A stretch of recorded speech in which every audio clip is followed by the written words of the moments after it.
Hello and welcome everyone. स्वागत है आपका हमारे यूट्यूब चैनल प्रेप अल्फा में। तो हम भारतीय राष्ट्रीय आंदोलन की 1885 से 1947 तक की सारी घटनाएं देख रहे थे 200 प्लस क्वेश्चंस के माध्यम से। तो हम पार्ट 1 में 50 क्वेश्चंस कर चुके थे। आज है पार्ट 2। तो आज हम 51 नंबर से स्टार्ट करेंगे। तो आइए बिना किसी देरी के वीडियो को स्टार्ट करते हैं। हमने यहाँ तक डिस्कशन कर लिया था क्वेश्चंस का अपने, अब आगे बढ़ते हैं। तो 51 नंबर क्वेश्चन है, कांग्रेस का विभाजन नरम दल और गरम दल में किस अधिवेशन में हुआ था? तो ये कांग्रेस का जो विभाजन हुआ था नरम दल और गरम दल, दो दलों में के बीच में, तो 1907 के सूरत अधिवेशन में हो गया था। और जो ये वाला सूरत अधिवेशन 1907 का है, इस अधिवेशन की अध्यक्षता करी थी रास बिहारी घोष ने। और यह विभाजन विचारधाराओं के टकराव के कारण हुआ था। अब नेक्स्ट क्वेश्चन है, कांग्रेस का संविधान किस अधिवेशन में तैयार किया गया था? तो कांग्रेस का संविधान 1908 के मद्रास अधिवेशन में तैयार किया गया था। इस अधिवेशन की अध्यक्षता भी रास बिहारी घोष ने ही की थी। तो इन्होंने करी थी 1907 वाले के में भी और अब 1908 वाले में भी करी थी। अब नेक्स्ट है, किस कांग्रेस अधिवेशन में पहली बार राष्ट्रगान जन गण मन गाया गया था? तो ये 1911 के कलकत्ता अधिवेशन में पहली बार राष्ट्रगान जन गण मन गाया गया था। इस अधिवेशन के अध्यक्ष थे पंडित बिशन नारायण दर और राष्ट्रगान के रचयिता थे रविंद्रनाथ टैगोर। अब नेक्स्ट क्वेश्चन है, बिहार में आयोजित एकमात्र कांग्रेस अधिवेशन कौन सा था? तो 1912 का बांकीपुर पटना अधिवेशन बिहार में आयोजित होने वाला एकमात्र कांग्रेस का अधिवेशन था। और इस अधिवेशन के अध्यक्ष थे R.N. माधोलकर और यह बिहार के लिए विशेष महत्व रखता है। अब नेक्स्ट क्वेश्चन है, 1916 का लखनऊ अधिवेशन क्यों महत्वपूर्ण है? यह अधिवेशन नरम दल और गरम दल के एकीकरण, कांग्रेस और मुस्लिम लीग के बीच गठबंधन, बाल गंगाधर तिलक के स्वराज मेरा जन्मसिद्ध अधिकार है नारे और दक्षिण अफ्रीका के लौटने के बाद गांधी जी की पहली भागीदारी के लिए महत्वपूर्ण है। इतनी सारी चीजें हुई थी 1916 के लखनऊ अधिवेशन में। तो ये नरम दल और गरम दल के बीच में बट गया था 1907 में और 1916 में आके एकीकरण हो गया था। इस अधिवेशन की अध्यक्षता करी थी अंबिका चरण मजूमदार ने और यहीं पर राजकुमार शुक्ल गांधी जी से भी मिले थे। अब नेक्स्ट क्वेश्चन है, कांग्रेस की पहली महिला अध्यक्ष कौन थी? तो कांग्रेस की पहली महिला अध्यक्ष थी श्रीमती एनी बेसेंट, जिन्होंने 1917 के कलकत्ता अधिवेशन में अध्यक्षता करी थी। अब ये एनी बेसेंट थी आयरलैंड की और होम रूल लीग आंदोलन से भी ये जुड़ी हैं। अब नेक्स्ट क्वेश्चन है, कांग्रेस में दूसरा विभाजन किस अधिवेशन में हुआ था? तो कांग्रेस में दूसरा विभाजन हुआ था 1918 के बंबई अधिवेशन में। यह विभाजन मॉन्टेग्यू चेम्सफोर्ड सुधारों के समर्थन और विरोध के कारण हुआ था, जिससे सुरेंद्र नाथ बनर्जी और तेज बहादुर सप्रू जैसे नेताओं ने लिबरल पार्टी बना ली थी। अब नेक्स्ट क्वेश्चन है, किस कांग्रेस अधिवेशन में कांग्रेस का संविधान पारित हुआ था? तो 1920 के नागपुर अधिवेशन में कांग्रेस का संविधान पारित हुआ था। ये जो नागपुर का अधिवेशन था 1920 वाला, इस अधिवेशन की अध्यक्षता करी थी सी विजय राघवाचारी ने। अब नेक्स्ट क्वेश्चन है, स्वराज पार्टी का गठन किस कांग्रेस अधिवेशन के बाद हुआ था? तो स्वराज पार्टी का गठन 1922 के गया अधिवेशन के बाद हुआ था। इस अधिवेशन के अध्यक्ष C.R. दास थे, जिन्होंने मोतीलाल नेहरू के साथ मिलकर स्वराज पार्टी की स्थापना करी थी। अब नेक्स्ट क्वेश्चन है, कांग्रेस के सबसे युवा अध्यक्ष कौन थे? तो कांग्रेस के सबसे युवा अध्यक्ष थे अबुल कलाम आजाद, जिन्होंने 1923 के दिल्ली अधिवेशन की अध्यक्षता में दिल्ली अधिवेशन की अध्यक्षता करी थी 35 वर्ष की आयु में। और वे 1940 से लेकर 1945 तक लगातार सबसे लंबे समय तक कांग्रेस के अध्यक्ष भी बने रहे। अब नेक्स्ट क्वेश्चन है, महात्मा गांधी ने किस एकमात्र कांग्रेस अधिवेशन की अध्यक्षता की थी? तो महात्मा गांधी ने 1924 के बेलगाम अधिवेशन की अध्यक्षता करी थी, जो उनके द्वारा अध्यक्षता किया गया एकमात्र अधिवेशन था। यह अधिवेशन बेलगाम कर्नाटक में आयोजित हुआ था। अब नेक्स्ट क्वेश्चन है, किस कांग्रेस अधिवेशन में सभी कांग्रेस सदस्यों के लिए खादी वस्त्र पहनना अनिवार्य किया गया था? तो 1926 के गुवाहाटी अधिवेशन में सभी कांग्रेस सदस्यों के लिए खादी वस्त्र पहनना अनिवार्य किया गया था। इस अधिवेशन के अध्यक्ष थे श्रीनिवास अयंगर। हम नेक्स्ट क्वेश्चन है, किस कांग्रेस अधिवेशन में पूर्ण स्वराज को कांग्रेस का लक्ष्य घोषित किया गया था? तो 1929 का लाहौर अधिवेशन था, जिसकी अध्यक्षता करी थी पंडित जवाहरलाल नेहरू जी ने। उसमें पूर्ण स्वराज को कांग्रेस का लक्ष्य घोषित किया गया था। अब इसी अधिवेशन में 26 जनवरी 1930 को प्रथम स्वतंत्रता दिवस मनाने का निर्णय लिया गया था और रावी नदी के तट पर तिरंगा फहराया गया था। अब नेक्स्ट क्वेश्चन है, किस कांग्रेस अधिवेशन में मूल अधिकारों की मांग की गई थी? तो जो ये 1931 का कराची अधिवेशन था, जिसकी अध्यक्षता करी थी सरदार पटेल जी ने, उसमें मूल अधिकारों की मांग करी गई थी। यह अधिवेशन भगत सिंह, राजगुरु और सुखदेव की फांसी के कुछ दिनों बाद हुआ था, जहां गांधी जी को काले झंडे भी दिखाए गए थे इस वाले में, 1931 के कराची अधिवेशन में। अब नेक्स्ट क्वेश्चन है, 1934 के बंबई अधिवेशन की अध्यक्षता किसने करी थी? तो 1934 के बंबई अधिवेशन की अध्यक्षता डॉक्टर राजेंद्र प्रसाद ने करी थी। यह अधिवेशन बिहार की पृष्ठभूमि से जुड़े राजेंद्र प्रसाद के लिए महत्वपूर्ण है। नेक्स्ट है, कांग्रेस का पहला अधिवेशन जो किसी गांव में आयोजित हुआ था, कौन सा था? तो 1937 का फैजपुर अधिवेशन महाराष्ट्र में है, जो कांग्रेस का पहला अधिवेशन था जो किसी गांव में आयोजित हुआ था। इस अधिवेशन की अध्यक्षता पंडित जवाहरलाल नेहरू ने करी थी। नेक्स्ट क्वेश्चन है, किस कांग्रेस अधिवेशन में राष्ट्रीय नियोजन समिति की स्थापना हुई थी? तो 1938 के हरिपुरा अधिवेशन गुजरात में राष्ट्रीय नियोजन समिति की स्थापना हुई थी। इस अधिवेशन के अध्यक्ष सुभाष चंद्र बोस थे और इस समिति के पहले अध्यक्ष पंडित जवाहरलाल नेहरू बनाए गए थे। नेक्स्ट क्वेश्चन है, महात्मा गांधी और सुभाष चंद्र बोस के बीच अध्यक्ष पद को लेकर विवाद किस कांग्रेस अधिवेशन में हुआ था? तो यह विवाद 1939 के त्रिपुरा अधिवेशन मध्य प्रदेश में हुआ था। सुभाष चंद्र बोस ने चुनाव जीता, लेकिन गांधी जी के विरोध के कारण इस्तीफा दे दिया था, जिसके बाद डॉक्टर राजेंद्र प्रसाद अध्यक्ष बने थे। नेक्स्ट क्वेश्चन है, सुभाष चंद्र बोस ने कांग्रेस से इस्तीफा देने के बाद किस नए संगठन की स्थापना करी थी? तो सुभाष चंद्र बोस ने कांग्रेस से इस्तीफा देने के बाद फॉरवर्ड ब्लॉक नामक नए संगठन की स्थापना करी थी 1939 में। इसके बाद वे भारत की आजादी के लिए जर्मनी और जापान गए थे। नेक्स्ट क्वेश्चन है, भारत की स्वतंत्रता के समय भारतीय राष्ट्रीय कांग्रेस के अध्यक्ष कौन थे? तो भारत की स्वतंत्रता के समय कांग्रेस के अध्यक्ष थे JB कृपलानी। वे 1946 के चुनाव के बाद अध्यक्ष बने थे।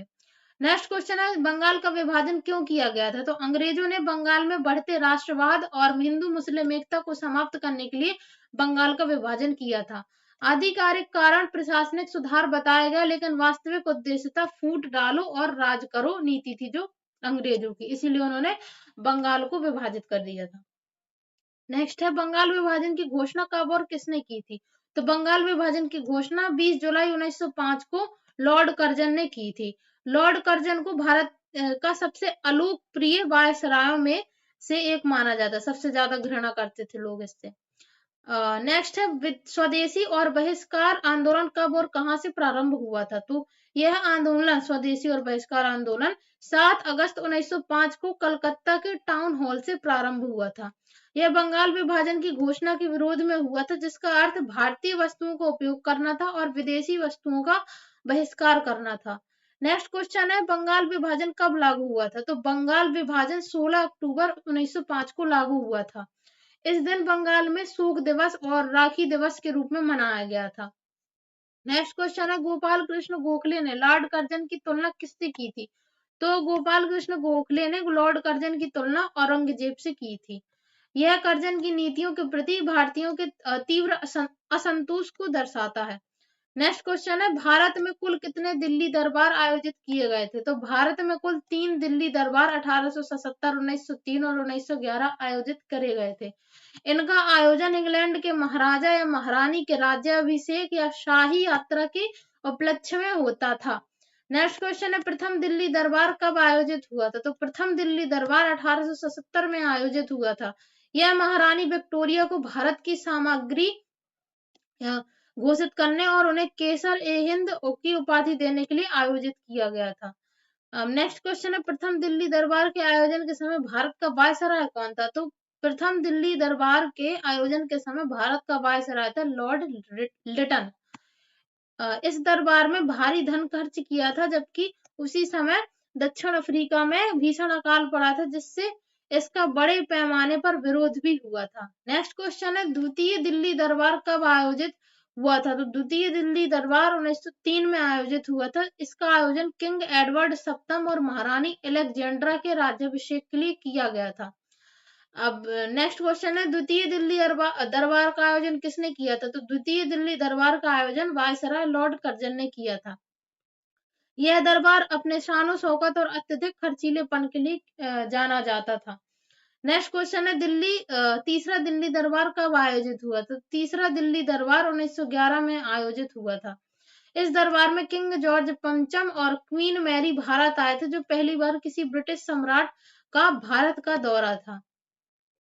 नेक्स्ट, किस दिल्ली दरबार में बंगाल विभाजन को रद्द करने की घोषणा की गई थी? तो 1911 के तीसरी दिल्ली दरबार में बंगाल विभाजन को रद्द करने की घोषणा की गई थी। इस दरबार में बंगाल का पुनर्गठन किया गया और भारत की राजधानी कलकत्ता से दिल्ली स्थानांतरित करने का भी निर्णय लिया गया। 1911 का जो दिल्ली दरबार हुआ था, तीसरे नंबर का। नेक्स्ट क्वेश्चन है, बंगाल से बिहार को कब अलग किया गया था? तो बंगाल से बिहार को 1912 में अलग किया गया था। यह निर्णय 1911 के दिल्ली दरबार में लिया गया और 1 जनवरी 1912 को लागू हुआ। नेक्स्ट क्वेश्चन है, बिहार से उड़ीसा को कब अलग किया गया था? तो बिहार से उड़ीसा को 1936 में अलग किया गया था। यह गवर्नमेंट ऑफ इंडिया एक्ट 1935 के तहत किया गया था।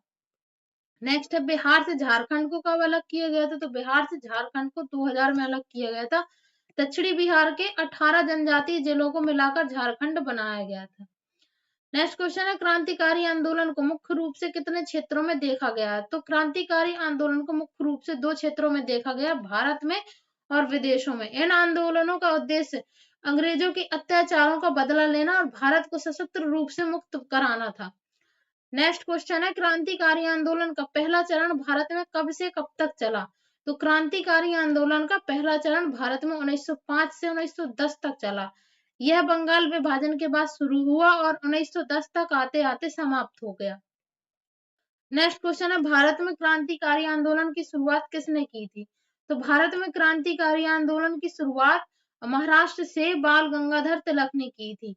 उन्होंने युवाओं को एकजुट करने, राष्ट्रवाद की भावना भरने और शस्त्र प्रशिक्षण देने पर जोर दिया। नेक्स्ट क्वेश्चन है, बाल गंगाधर तिलक ने गणपति महोत्सव की शुरुआत कब करी थी? तो बाल गंगाधर तिलक ने गणपति महोत्सव की शुरुआत 1893 ईस्वी में की थी। यह महोत्सव राष्ट्रवादी गतिविधियों को संगठित करने का एक बहाना था। नेक्स्ट क्वेश्चन है, बाल गंगाधर तिलक ने शिवाजी महोत्सव की शुरुआत कब की थी? तो बाल गंगाधर तिलक ने शिवाजी महोत्सव की शुरुआत 1896 ईस्वी में की थी। उन्होंने स्वराज मेरा जन्मसिद्ध अधिकार है और मैं इसे लेकर रहूंगा का नारा भी दिया था। नेक्स्ट है, बाल गंगाधर तिलक के 2 प्रमुख पत्र पत्रिकाएं कौन सी थी? तो बाल गंगाधर तिलक की 2 प्रमुख पत्र पत्रिकाएं थी, केसरी जो कि मराठी में थी और मराठा थी जो वो अंग्रेजी में थी। इन पत्रिकाओं के माध्यम से वे अपने विचारों को व्यक्त किया करते थे, प्रचार प्रसार करते थे। नेक्स्ट है, व्यायाम मंडल की स्थापना कब और किसने की थी? तो व्यायाम मंडल की स्थापना 1897 में चापेकर बंधुओं ने की थी। इस संगठन के सदस्यों ने पूना के प्लेग अधिकारी रेंड की हत्या कर दी थी।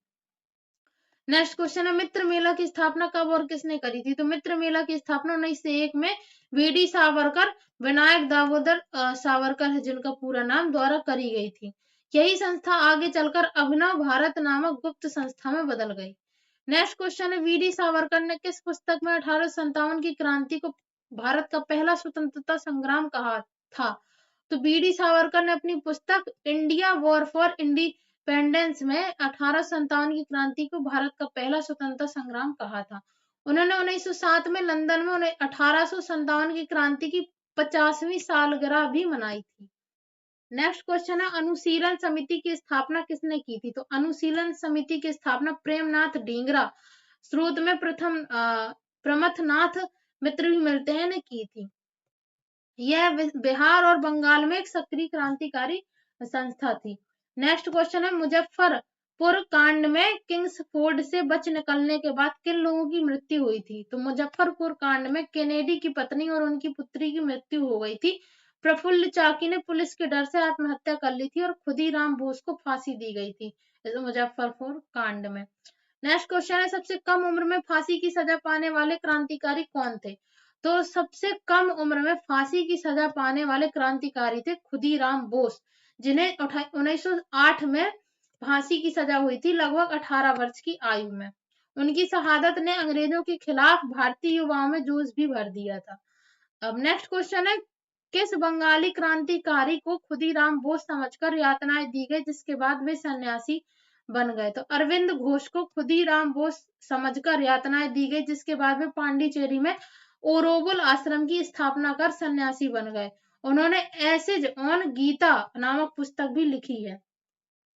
99 नंबर क्वेश्चन है, युगांतर पत्रिका का प्रकाशन किसने किया था? तो युगांतर पत्रिका का प्रकाशन बंगाल के क्रांतिकारी बारेंद्र नाथ घोष और भूपेंद्र नाथ घोष ने किया था। इस पत्रिका में उन्होंने 30 करोड़ भारतीयों के एकजुट होने से अंग्रेजों को भारत से बाहर करने की बात कही थी। अब 100 नंबर क्वेश्चन है, क्रांतिकारी आंदोलन का दूसरा चरण कब प्रारंभ हुआ था?